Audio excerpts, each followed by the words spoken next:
Mila bederatziehun eta laurogeita hamazazpigarrenean, urrian Javi Arkarazok agur izan zion pilota ibilbideari.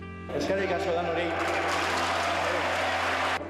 Abadiñon jaiotakoa mila bederatziehun eta berrogeita hamabian kirol hori izan zen bere pasioa Miamin 17 urterekin debutatu zuenetik.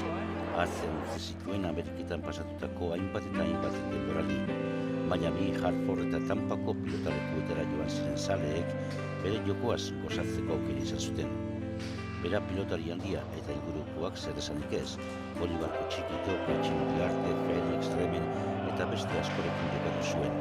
Mila bederatziehun eta laurogeita hamabian gailurrera iritsi zen, Katxin Uriarte aurrelariarekin batera Euskadiko txapelketa irabazi baitzuen. Lanbidez masajista, baina pilota asko maitu zuen eta ez zuen baztertu. Euskal Telebistan lan egiteko atea zabaldu zitzaion eta ez zuen aukera hori galdu nahi izan. Bertako lankideekin batera 11 partidu eta txapelketatan ikusi ahal izan dugu. Hileta, iraskizuna, bihar izango da Durangon. Ikusi uzelako joko ez da bizit, hemen demostratu eituzten dan hori.